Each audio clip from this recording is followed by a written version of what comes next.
কে পালাবে? পালানোর মতো কি পরিবেশ হয়েছে যে আমাদেরকে কথা কথা বলছে পালানোর সময়ও পাবে না? আমরা কি চোর না আমরা ডাকাত?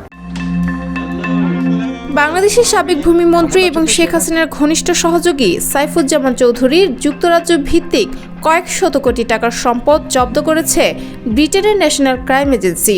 পর্দার আড়ালে গড়ে তোলা সম্পদের পাহাড় বানানো এই প্রভাবশালী রাজনীতিকের বিষয়ে অনুসন্ধান চালিয়ে এসব তথ্য প্রকাশ করেছে কাতার ভিত্তিক সংবাদ মাধ্যম আল জাজিরার ইনভেস্টিগেটিভ ইউনিট।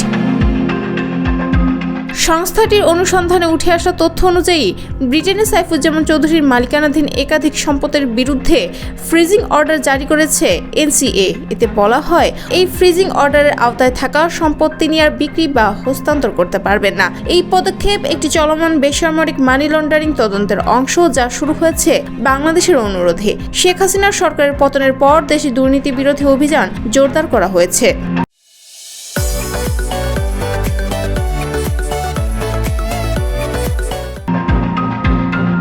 তথ্যে উঠে আসে আল জাজিরার তথ্যচিত্র দ্য মিনিস্টার মিলিয়ন্সে প্রথম প্রকাশ পায় সাইফুজ্জামানের বিদেশি সম্পদের ব্যাপ্তি। অনুসন্ধানে দেখা যায়, তিনি যুক্তরাজ্যে 350টিরও বেশি সম্পত্তির মালিক, যার মধ্যে লন্ডনের অভিজাত সেন্ট জনস উড এলাকায় একটি বিলাসবহুল বাড়িও রয়েছে, যার মূল্য 1,10,00,000 পাউন্ড, যা বাংলাদেশি মুদ্রায় প্রায় 148 কোটি টাকা।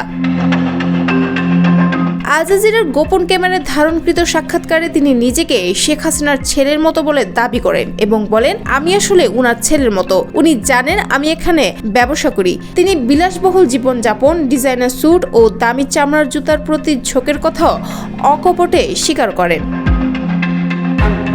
আই ইউনিটের দাবি অনুযায়ী মন্ত্রী থাকা অবস্থায় তিনি লন্ডন, দুবাই এবং নিউ ইয়র্কে মিলিয়ে 50 কোটিরও বেশি ডলারের সম্পদ অর্জন করেন। অথচ বাংলাদেশি নাগরিক হিসেবে বৈধভাবে বছরে মাত্র $12,000 বিদেশে নেওয়ার অনুমতি ছিল এবং তিনি এসব সম্পদ কর বিবরণীতেও ঘোষণা করেননি।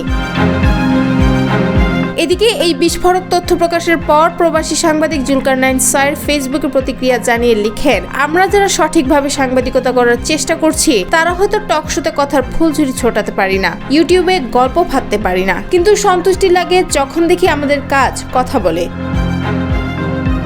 তিনি আরও বলেন, সেটা সেই সব লোকের বিরুদ্ধে যারা প্রচণ্ড ক্ষমতাশালী, বিত্তবান এবং দুর্নীতিগ্রস্ত। এটাই আমাদের বিজয় এবং এটাই অনুসন্ধানে সাংবাদিকতার শক্তি।